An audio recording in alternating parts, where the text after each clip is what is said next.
आज मैंने एक वीडियो डाला था कि राजस्थान जयपुर में जो अलग डिस्ट्रिक्ट बना है कोटपुतली बैरोड, वह बैरोड के थाने में हमारे एक नेवी सोल्जर की वाइफ ने एक वीडियो डाला था कि भाई मेरे पति को, जो उनके कोई रिलेटिव थाने में थे, उनके पति उनसे मिलने गए तो उन्हीं को मार पीट कर, उनके कपड़े फाड़ कर और बंद कर दिया थाने में। मतलब जिनसे वो मिलने गया था उन लोगों को तो छोड़ दिया गया और उस फौजी को ही मारकर पुलिस ने बंद कर दिया। 2 दिन से उनकी जमानत नहीं हुई और उनकी वाइफ ने वो वीडियो डाला था कि हो सकता है आपके साथ इतने फौजी भाई जुड़े हुए हैं, वीडियो वायरल करेंगे या मेरी मदद के लिए बैरोड में आएंगे तो मेरे हस्बैंड को जमानत मिल जाए। लेकिन इस देश में ये बहुत बड़ी विडंबना है कि ब्रिगेडियर की बच्ची के साथ हुआ, मेजर साहब के साथ हुआ, किसी भी अधिकारी के साथ होता है तो पूरा देश की जनता साथ देती है, अधिकारी भी साथ देते हैं, हम लोग भी साथ देते हैं। लेकिन जब जवान के साथ इस तरह की घटना होती है, ना तो पूरा देश, ना अधिकारी, और दूसरे की तो छोड़ो, हम लोग खुद अपना साथ नहीं देते। वो वीडियो आप लोगों ने वीडियो तक शेयर नहीं किया, फिर आप लोग क्या कर सकते हो। एक बार इस उम्मीद से फिर मैं ये वीडियो को डाल रहा हूं कि कुछ नहीं करना तो वीडियो को शेयर कर देना, और अगर उनकी जमानत नहीं होती तो बैरोड में धरने के लिए जो आ सकता है वो कमेंट्स में लिखे कि मैं आऊंगा, और नहीं तो फिर अच्छे से रिस्पेक्ट से बात की, उनसे प्यार से बात की, पर वो बहस बात क्या हुई उनको अंदर अलाउ नहीं कर रहे थे। नहीं, अभी फिलहाल क्या है मामला? अभी फिलहाल है कि वो लोग हमें मिलने नहीं दे रहे, उनके साथ गलत व्यवहार कर रहे। कब रात को गिरफ्तार किया था उनको? कल रात को किया था उनको गिरफ्तार, और आज अभी 9 बजे के करीब। आज अभी तक नहीं छोड़ा है? अभी तक कोई नहीं है। जमानत होनी चाहिए सर, वो बेगुनाह है, वो उन्हें फिजूल में अंदर किया जा रहा है, उनके साथ मारपीट करी जा रही है, उनके कपड़े तक फाड़ दिए हैं सर। उससे ज्यादा बताओ क्या करे, वो लोग उन्हें छोड़ नहीं रहे हैं। ऐसी जानकारी आ रही, क्या जानकारी है कि रात भर पीटा है उनको? आपके फौजी को इतना बुरा कूट दिया सर, हम लोग आवाज उठा रहे हैं, आप लोग की फौज कर क्या रही है ये समझ में नहीं आ रहा मुझे। तो सर ये बताओ, एक तो नंबर ये हमारे पास ना तो कांटेक्ट में रहते हैं ना नंबर से, मैं खुद मकान बना के रह रहा है पिछले 10 साल से। अच्छा। क्योंकि नेवी में 15 साल से कमांडो रहे। जय हिंद, जय भारत, वंदे मातरम। मैं रविंद्र फौजी। साथियों, अभी जो आपने ये वीडियो देखा, ये हमारे एक नेवी के सोल्जर कमांडो, उनकी पत्नी है, जिनका लगभग 3 मिनट का वीडियो है जिसमें ये बता रही हैं कि कैसे क्या क्या हुआ। बैरोड के थाने में अभी भी इनके हस्बैंड को बंद करके रखा है, उनके साथ मारपीट भी की गई है और इनको मिलने भी नहीं दिया जा रहा है। तो मैं चाहता हूं कि इनका वीडियो देखें और शेयर करें। दूसरी, जैसे आपने छोटी सी रिकॉर्डिंग देखी हमारे एक सिविलियन भाई की, जो कह रहे हैं सर कि आपकी फौज क्या कर रही है, आप लोग क्या कर रहे हो, इस तरह फौजी पिट रहे हैं और आप चुप बैठे हो। ये बातें हमारे को जो सुननी पड़ रही हैं, उसका कारण कहीं ना कहीं आप लोग खुद हो। सबसे पहले तो यहां लोग उंगली शुरू कर देंगे, फौजी की कोई गलती होगी क्या, फौजी गलती नहीं करते। तो यहां आपको बता देता हूं कि ये सिर्फ और सिर्फ इनके कोई रिलेटिव जो कि थाने में बंद थे और ये उनसे सिर्फ मिलने जा रहे थे, और उसी बात पर, मिलने पर इनकी बहस होती है, और बहस होने के बाद में इनको पकड़कर बंद करके इनको भी कूटा जाता है और 2 दिन से बंद कर दिया जाता है। वो पूरी कहानी आगे मैं बता रहा हूं, इसलिए जो नेगेटिव कमेंट्स करने से पहले एक बार वीडियो पूरा देख लेना, फिर आप जो चाहो वीडियो में लिख सकते हो। और ये घटनाएं क्यों हो रही है, मैंने कहा कहीं ना कहीं हमारे आर्मी अधिकारियों का रवैया अभी भी ढीला है। हालांकि अभी सेना ने एक नंबर जारी कर दिया है, और चाहे वो रिटायर्ड आदमी हो, चाहे ऑन ड्यूटी हो, वो बंदा उस नंबर पर कॉल करेगा तो आपको सीएमपी मदद के लिए आएगी। लेकिन अभी तक बहुत से लोगों के पास वो नंबर नहीं है, बहुत से लोगों के कानों पर जू नहीं लगी है। तो आज वो नंबर भी दे रहा हूं कि भैया आपके साथ कुछ ऐसा होता है तो उस नंबर पर डायल करो। अगर उस नंबर पर भी नहीं होती तो मैं हमेशा मेरा नंबर देता हूं, ये मेरा नंबर है 8290354513 82 90 35 45 13। आप कहीं भी नहीं तो इस नंबर पर कॉल कर दो कि बता दो सर मेरे साथ इस तरह की घटना हुई है, तो हम आपकी मदद के लिए पहुंचेंगे। कई बार हम भी फोन नहीं उठा पाते क्योंकि हमारे पास एक तो फोन बहुत ज्यादा लोग जुड़े हुए हैं, कुछ लोग व्हाट्सएप पर इस तरह के हजारों लोग जुड़े हुए हैं, रोज ही हर आदमी गुड मॉर्निंग, हर आदमी उल्टे सीधे मैसेज भेजता है, कुछ काम के मैसेज भी छूट जाते हैं।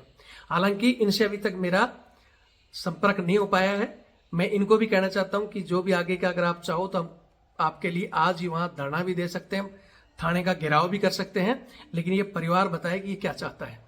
तो ये संपर्क करके जरूर बताएं।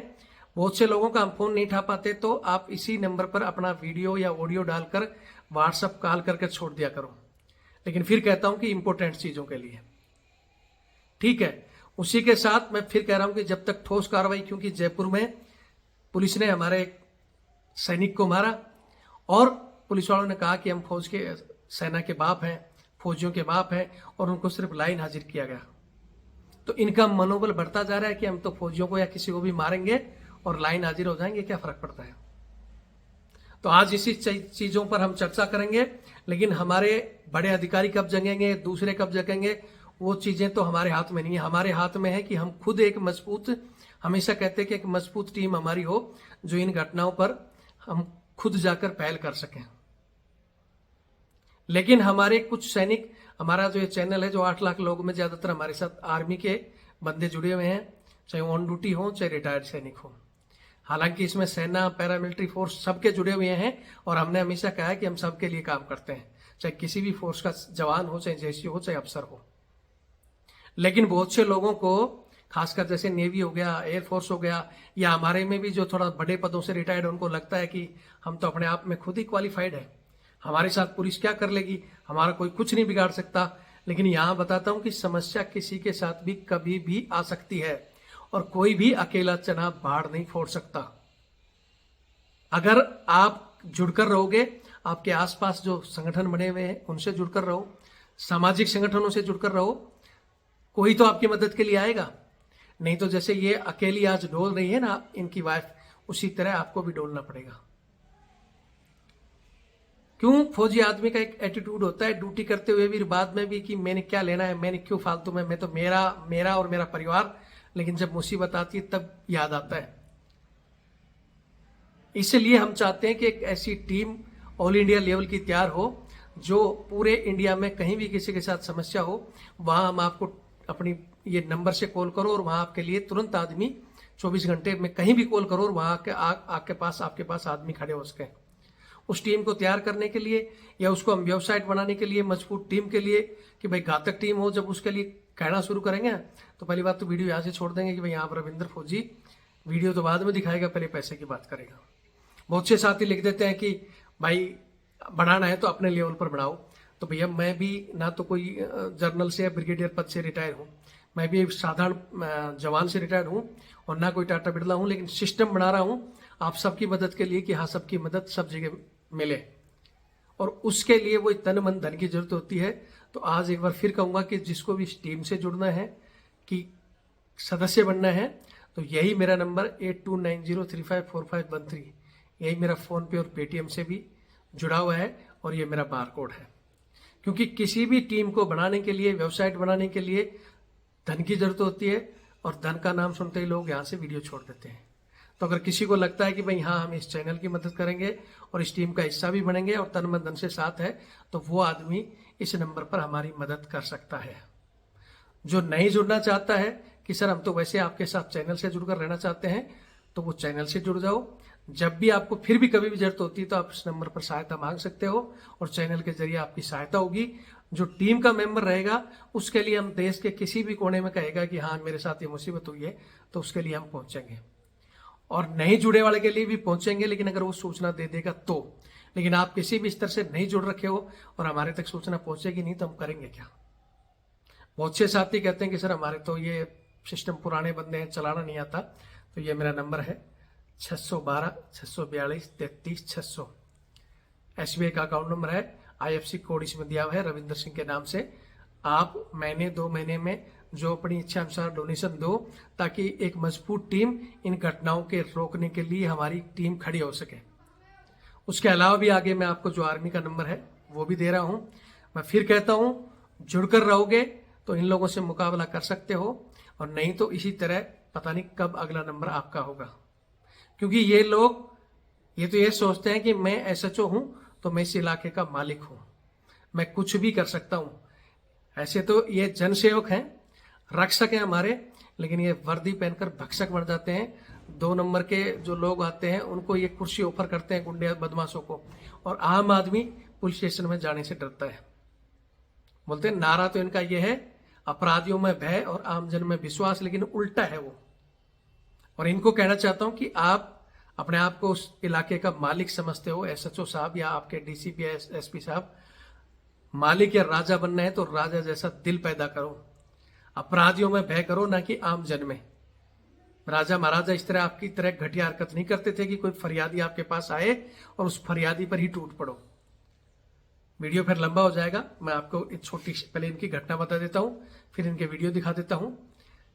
ये जो नेवी सोल्जर हैं, इनकी सिस्टर के जो बैरोड में ही उनका भी घर है, और उनका आपस में भाई भाइयों का झगड़ा होता है, इनके सिस्टर के हस्बैंड का और उनके भाई का और उनके पिताजी, तीनों का झगड़ा होता है पारिवारिक। उस झगड़े में इनके पिताजी इनके सिस्टर के हस्बैंड के कहीं सिर में चोट मार देते हैं। हालांकि विवाद पर्सनल था, उस मैटर में हम कुछ नहीं कह सकते, और इनकी सिस्टर इनको फोन कर देती है कि भैया ऐसे ऐसे इनको चोट लगी और इनको दिखाने के लिए आ जाओ, हॉस्पिटल चलना है। तो ये आदमी जिस पोजीशन में थे, अपने इनका केयर फ्री पहरी हुई थी, ऊपर बनियान, उसी में पैर करिए दौड़े दौड़े वहां चले जाते हैं इनकी वाइफ को लेकर। जब ये वहां पहुंचते हैं तब तक उनके पिताजी पुलिस को फोन कर देते हैं, इन दोनों बच्चों को उठाकर पुलिस थाने ले जाती है। हालांकि पुलिस को ट्रीटमेंट के लिए पहले हॉस्पिटल ले जाना चाहिए था, लेकिन हॉस्पिटल नहीं ले जाकर थाने में बंद कर देते हैं इनको। फिर इनके हस्बैंड पहुंचते हैं तो वहां इनकी सिस्टर बोलती है कि भैया उनको तो ऐसे ऐसे थाने ले गए, उनका चोट लगी हुई है, कम से कम आप जाओ और उनका मेडिकल वगैरह करवा दो। ये फिर जाते हैं थाना, उसी हालत में थाने पहुंचते हैं। थाने में गाड़ी बाहर खड़े करते हैं, इनकी वाइफ उसमें बैठती है और ये जाकर पुलिस में जाने लगते हैं। तो वहां जो संतरी खड़ा था उसने इनको रोक दिया कि हाँ भाई कहाँ जा रहे हो। तो इन्होंने परिचय दिया, यार मैं भी एक नेवी सोल्जर हूँ और इनसे क्या बोलते हैं ऐसे ऐसे के कोई घटना हुई है, मेरे सिस्टर के हस्बैंड अंदर बंद है, उनसे मिलना है, उनके चोट भी लगी है, उनका मेडिकल करवाना है। तो उसने कहा कि भाई ये केयर फ्री पैर कर तू आ गया, तेरे को पता नहीं इस तरह थाने में कोई एंट्री होती है क्या। तो उसने बताया भाई साहब यार जल्दबाजी में ऐसे ऐसे मेरे को फोन किया था, तो मैं तो पहुंचा था घर और वहीं से सीधा यहाँ गया, एक बार कम से कम उनको देख लेने दो, मेरे को बात कर लेने दो, अगर वो ठीक है तो ठीक है, नहीं तो उनका मेडिकल कराने दो। बोले नहीं नहीं फुल ड्रेस पहन कर आओ अगर एंट्री लेनी है तो यहाँ मैं पुलिस के आला अधिकारियों से उनसे भी पूछना चाहता हूँ कि पुलिस स्टेशन में जाने के लिए किस ड्रेस में एंट्री होती है, आप हमें बताइए। और इसी तरह इस नेवी सोल्जर ने जब उनका बहस हुई तो बोला भाई आप मेरे को कोई लेटर दिखा सकते हो कि इस ड्रेस में नहीं जा सकते। उसी बात पर उसने बोला कि तेरे को तू है कौन लेटर दिखाने वाला। तो उसने कहा यार मैं भी 15 साल नेवी में कमांडो रहा हूँ, इस तरह आपकी तरह तो कोई व्यवहार होता नहीं है। इस बात पर छोटी सी बहस होते होते फिर 2 और आ जाते हैं, बोलते हैं यार ये एक और आया है फौजी, बोले देख लो ज्यादा बत्तो कर रहा है। तो उसने बोला मैंने यही तो कहा कि भाई मैंने तुमसे मिलना है और ये बोल रहा है कि इस ड्रेस में नहीं आ सकते, तो कोई लेटर है तो दिखा दो। बोले चल तेरे को लेटर दिखाते हैं। और वो तीनों ने पकड़कर ले जाके सेल में और उसके कपड़े उतार कर उसके साथ मारपीट कर दी। बाद में इनकी फैमिली वहां चिल्लाती रही, कोशिश भी की कि भाई मेरे को जाने दो, इनकी फैमिली को तो हालांकि निकाल दिया कि ठीक है इसको सुबह छोड़ेंगे, सुबह ले जाना। फिर सुबह भी आई, पूरे दिन नहीं मिलने दिया, ऐसे इनको घुमाते रहे कि जाओ चाय पी के आ जाओ, चाय पी के आ जाओ। फिर उसके बाद में ले जाकर इनको पता नहीं कब मजिस्ट्रेट के पास पेश किया है या नहीं किया है, लेकिन कल तक भी इनकी जमानत नहीं हुई थी। आज जमानत होती है कि नहीं, क्योंकि ये पुलिस का खेल है। इनको ऐसे टाइम पकड़ा है, कल शुक्रवार को इनको छोड़ा नहीं, आज शनिवार हो गया, कल फिर छुट्टी हो जाएगी। अब बोलेंगे छुट्टी में मजिस्ट्रेट साहब बैठेंगे नहीं फलाना, मतलब जानबूझकर उनको और 2 दिन थाने में रखने का प्लान पुलिस बना रही है। कल बोला कि हम तो अलवर ले जा रहे हैं, वहां करेंगे फलाना। अब क्या कहानी है, ये कहानी का मैं आपको बता देता हूँ। सीधा सीधा दोष है हमारे उन साथियों का जो जुड़ते नहीं है। क्यों? वो अपनी समस्या के टाइम में तो कि हमें क्या करना, रविंद्र फौजी तो ऐसे बकवास करता है, पैसे के लिए बोलता है। अगर हमें पैसे की जरूरत होती है तो मेरा इतना बड़ा चैनल है, दुनिया भर की एड वगैरह आती हैं, मैं उससे भी पेमेंट कमा सकता हूँ। ठीक है, बहुत लोगों के आते हैं हमारा ये ऐड दे दो, वो दे दो, या मैं भी साधारण बाकी लोग जो हमारे वीडियो बनाते हैं ना, बहुत से लोग बनाते हैं बहुत सी नॉर्मल भाषा में, तो मैं भी वही बना दूंगा। मुझे क्या जरूरत है पुलिस वालों से दुश्मनी लेने की। ठीक है, क्योंकि यूट्यूब से भी बोलते हैं बहुत, यूट्यूब से पैसा कमाते हो, तो हम जिस भाषा में ठोस भाषा में जो सही कंटेंट लिखते हैं ना, जैसा के जैसा, उसमें आप सभी को पता है कि यूट्यूब उन वीडियो पर अर्निंग पेमेंट नहीं देता है। और मैं कोई तोड़ मरोड़ कर या अपनी नरम भाषा में नहीं बोलता हूँ कि नहीं तो मैं भी पैसे कमाने के लिए इसको कह दूंगा पुलिस ने बस भाई पता नहीं वो बताएंगे फलाना ढिकड़ा, कुछ नहीं करूंगा मैं भी। मुझे क्या जरूरत है कि मैं जाकर, जैसे जयपुर में भी जो हुआ था, मैं भागता दौड़ता रहा, जयपुर में भी मैंने धरना दिया, लोगों को इकट्ठा किया, लेकिन वहां पर्सनल फोन कर करके 150-200 आदमी बड़ी मुश्किल से पहुंचे थे और वहां भी फिर पुलिस ने शहीद स्मारक पर थाना लगा दिया, घुसने नहीं देंगे। हालांकि मैं गया, वो धरना भी हुआ, लेकिन फिर वहां के डीसीपी जो पुलिस कमिश्नरेट में उनमें मिले तो लोग क्या बोले, यार अब उनको सस्पेंड लाइन हाजिर तो कर दिया, और क्या चाहिए फौजी भाई। आपके मंत्री जी तो आगे थे, उन्होंने भी देखो पुलिस को डांटा है, तो उन्होंने दिखाने के लिए डांटा तो सही, लेकिन बाद में जो हमारी वो टीम मिली और पता चला कि मंत्री जी दोनों तरफ से गेम खेल गए। उधर पुलिस को डांट दिया, उसके लिए मैं उनको सैल्यूट करता हूं, जय हिंद साहब, लेकिन बाद में कहते हैं कि अब उनकी नौकरी थोड़ी खानी है। आपने उनकी नौकरी नहीं खाई, उनको सस्पेंड करना था, जांच करके उनको बर्खास्त करना था, तो ये घटना दोबारा नहीं होती। लेकिन वो नौकरी नहीं खाने के बाद में, जबकि उन्होंने सेना का बाप बनने की कोशिश की, इसको मारा भी, और फिर वो पता नहीं, हो सकता है बहाल भी हो गएंगे, कौन देखने जाता है कि अभी लाइन में है किसी थाने में। तो जब तक ऐसे लोगों को बर्खास्त नहीं किया जाएगा तब तक ये घटनाएं रुकेंगे नहीं। पुलिस को ये अननेसेसरी जो पावर दी हुई है, ये सिर्फ और सिर्फ इन नेताओं को फायदा पहुंचाने के लिए और इन पुलिस वालों को प्रॉफिट के लिए चीजें दी हुई हैं। बल्कि आईपीसी को चेंज कर अंग्रेजों की बनाई हुई थी ना आईपीसी, क्योंकि उस समय भारत गुलाम था, उन्होंने दबा कर रख के बनाई हुई थी। आज मानते हैं कि देशभक्त सरकार है, हमारे मोदी जी भारतीय न्याय संहिता लेकर आ गए, लेकिन न्याय संहिता में इनको और पावर दे दी, अब इनको कोई पूछने वाला नहीं है। इनके तक तो ठीक है, मैं तो कह रहा हूं कि इनके अलावा जो मजिस्ट्रेट बैठे हैं, ऊपर एसडीएम साहब बैठे हैं या उच्च न्यायालय में बैठे हैं, वो लोग भी इनकी उस जांच को बस पुलिस ने जो लिख दिया उसी पर बस सहन होता है। क्या वो देखते नहीं कि भाई, पूछते नहीं उस बंदे से क्या गलती थी क्या नहीं। पुलिस जो कहती है वो मानती है, उस बंदे की सुनती ही नहीं है। ठीक है, आप कोई गुंडा बदमाश आए उसकी मत सुनो, कुछ 2 नंबर के चीज में बार बार बंद हो रहा है उसकी मत सुनो, लेकिन एक इज्जतदार देश का नागरिक जो 15 साल देश सेवा कर अभी रिटायर्ड हुआ है, और आपने उसकी बिना सुने उसको 2 दिन से बिना जमानत में घुमा रहे हो, तो क्या यहाँ के एसडीएम या उनका कोई रोल नहीं है इसमें? इसलिए भाई आपकी सुनने वाला कोई नहीं है, अपने आप को कदम उठाना पड़ेगा। हमारे सैन्य अधिकारियों को कहना चाहता हूं, मैंने शुरू में कहा था कि हर एक घटना पर जब तक आप ठोस निर्णय नहीं लोगे, ये घटना यूं ही बढ़ती रहेंगी। तो इन घटनाओं पर ठोस एक्शन ले लो, नहीं तो नंबर आपका भी आ चुका है और भविष्य में और अधिकारियों का भी आएगा। हालांकि अब फौज थोड़ा एक्शन लेना शुरू की है।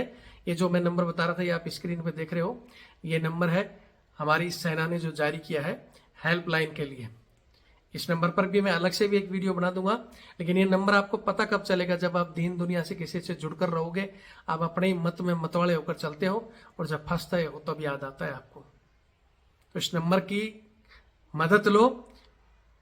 इस नंबर से मदद नहीं होती तो हमारे नंबर से मदद लो, लेकिन जुड़कर रहोगे, आप हमारा साथ दोगे, सहयोग दोगे, तो हम बड़े लेवल में कुछ कर सकते हैं। नहीं तो जो नॉर्मल टच है उन बंदों की हम मदद कर देते हैं। नॉर्मल हमारा भी जो महीने में कुछ बंदे साथी जुड़े हैं वो मदद करते हैं, कुछ चैनल से आते हैं जिससे हम ये भागा दौड़ी कर रहे हैं, गाड़ियां घुमा रहे हैं, इधर उधर चैनल को सपोर्ट कर रहे हैं, ये खर्चा भी हम अपनी जेब से लगाते हैं। किसी को लगता है ना कि लाखों रुपए, अगर ये लाखों का काम होता तो अब तक हम आपको दिखा देते कि हाँ रविंद्र फौजी क्या चीज है, लेकिन वही है कि हम आकर टूटते हैं बिना बजट की वजह से। और नहीं तो इनका मुंह किस तरह बंद होता है, वो भी चीजें सब हो सकती हैं, लेकिन उसके लिए एक मजबूत टीम और सब कुछ चाहिए। जब आपको बुलाते हैं तो आप निकल कर भी नहीं आ सकते, तन मन से भी मदद नहीं कर सकते, तो फिर यही हाल होता रहेगा भी। बाकी वीडियो देखें और शेयर करें, और फिर कहता हूं जुड़कर रहो, कुछ नहीं कर सकते तो वीडियो को शेयर करो। जय हिंद, जय भारत, वंदे मातरम। क्या नाम है बहन जी आपका? मेरा नाम पिंकी है। और क्या वारदात हुई आपके पति के हस्बैंड के साथ में, आप एक बार बताएंगे मुझे, घटना क्या हुई है? घटना ये है सर कि हम मतलब मेरी ननद के घर में कुछ प्रॉब्लम हो गई थी, तो वहाँ उन्होंने कॉल किया कि आ जाओ एक बार। कौन सी जगह पे? या बहर रोड में, इधर ही नैनसुख मोहल्ले में हुई थी जी। तो वहाँ गए थे हम लोग, तो उन्होंने कॉल करके हमें बुलाया। उनके ससुर ने उनके साथ गलत किया, उनके हस्बैंड के सिर में चोट लगी, उनके 7 टाँके आए हैं। तो फिर इन्होंने फोन करके हमें बुलाया, तो घबराहट में हम लोग जैसे थे उसी ड्रेस में हम जैसे थे वैसे हम चले गए वहाँ पे। तो फिर पुलिस वहाँ पे आई है और इनको बोली है कि चलो आप लोग मतलब इनका मेडिकल करने के लिए लेके जा रहे हैं। मेडिकल करने के बहाने इनको थाने में लेके गए हैं। फिर जिसे मतलब आदमी सुनेगा उस हिसाब से वो चल दिया वहाँ पे, जैसा था उसी आप तरीके मतलब से। आपके पास में कॉल आई तो आप लोग तुरंत भग लिए? हम तुरंत चले गए क्योंकि सिस्टर का मामला था ना, तो वो तुरंत चले गए हम लोग।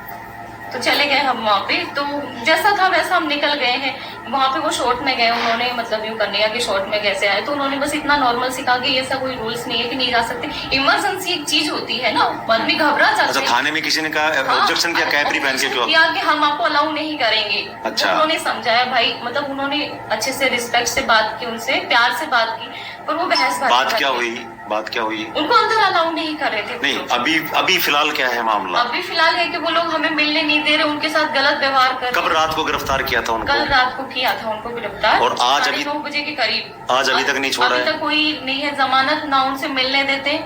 मिलने की बात करते हैं तो वो लोग कहते हैं कि जाओ चाय पानी पी के आओ। क्या नाम है पति का मैडम? मेरे हस्बैंड का नाम मुरारी लाल है। और करते क्या है वो मैडम? मेरे हस्बैंड नेवी से रिटायर है सर। अभी कितने साल?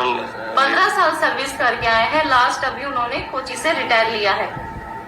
तो हस्बैंड आपके नेवी से रिटायर नेवी से है? रिटायर है सर मेरे husband। पुलिस आपको कह क्या रही है? मतलब किस आरोप में उनको अंदर डाल रखा? आपको अभी तक ये भी नहीं कुछ बताया नहीं, गया हमें कुछ है? नहीं आपको पता। पुलिस ने किसी तरह की कॉल करके कोई सूचना दी है? कुछ ही सूचना नहीं, हमें मिलने तक उनसे बात करने के लिए नहीं दे रहे हैं कि हमें बात करो, उनसे कुछ बात करें, क्या बात है, कुछ नहीं, हमें कोई नहीं। हम मिलने किसी जाए भी अधिकारी का आपको नाम याद है? किसी कोई का- लेकर के गया जिसने बिठाया, उनका नाम याद है किसी पुलिस वाले का?